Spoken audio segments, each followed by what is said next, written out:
Vladimir Putin has been accused of committing war crimes after Ukraine reported more than 2,000 civilian deaths since Russia's full-scale invasion. Following days of intensive bombardment, there are fears the Russian president will unleash even greater force against Kyiv and other locations in the coming days.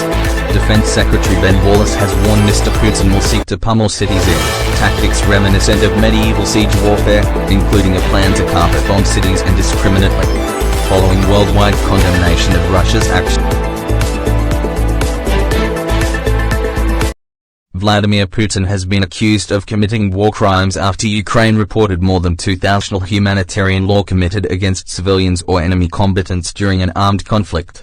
Rules during conflicts were agreed after the Second World War in the 1949 Geneva Conventions, which were signed by all members of the UN, included in every town and every city that has been attacked.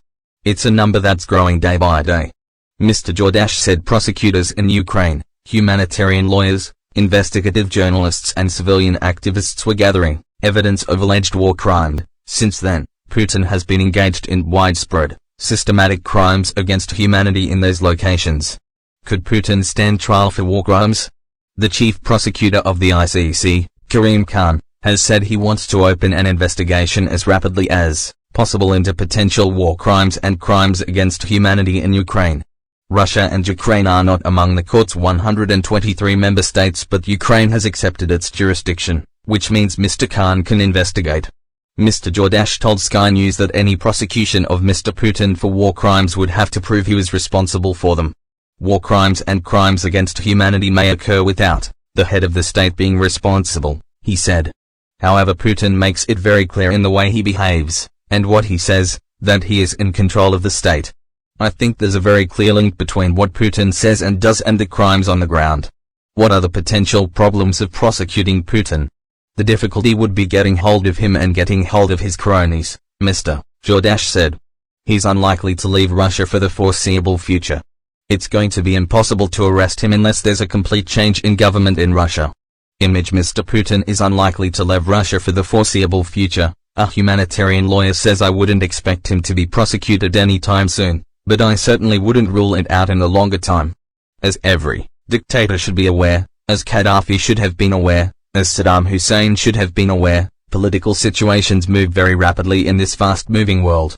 In the long term, international justice has a very good record of eventually getting those that they target.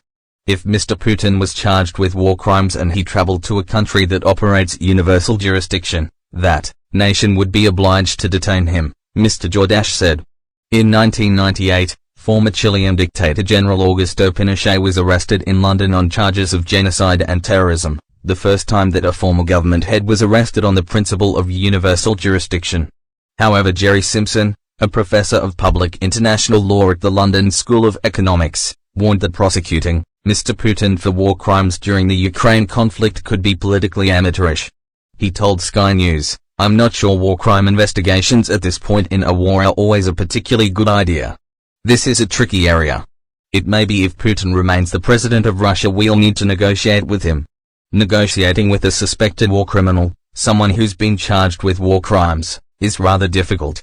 It could be that war crime prosecutions, a good idea as they seem from a moral or legalistic perspective, can be a bit politically amateurish. Could other Russians be prosecuted?" Mr. Jordash told Sky News that it was possible that hundreds of political and military figures from Russia could be tried for war crimes. He said, in the international courts, they tend to focus on the higher-ranking people, as a matter of policy and a matter of resources, but that's changing.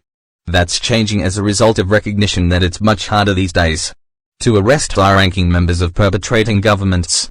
There's a movement at the international level to prosecute lower-ranked people. Potentially, there's no reason why hundreds could not be tried from the Russian military and political leadership. Image Russian Defense Minister Sergei Shoigu and military chief Valery Gerasimov during a meeting with the Russian president who decides if a war crime has occurred. The ICC investigates and tries people charged with genocide, war crimes, crimes against humanity and the crime of aggression. The court, which sits in The Hague in the Netherlands, began operating in July 2002 and, so far, 45 individuals have been indicted by the court. They include Ugandan rebel leader Joseph Kony, former President Omar al-Bashir of Sudan, ex-Kenyan President Uhuru Kenyatta and former Libyan head of state Muammar Gaddafi. What are the punishments for war crimes? If Mr. Putin was convicted of war crimes, he may receive a life sentence and could potentially serve his jail term in the UK, Mr. Jordache said. The law told Sky News, any sentence above 20 years is effectively a life sentence for him anyway since he's nearly 70 years old.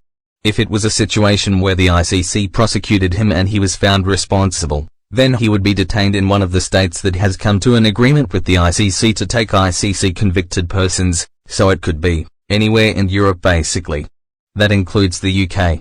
The UK, for example, has detained Radovan Karadzic, the former Bosnian Serb leader convicted of genocide, and Charles Taylor, the ex-Liberian president convicted of war crimes, so the UK does take some of these high-ranking convicted persons.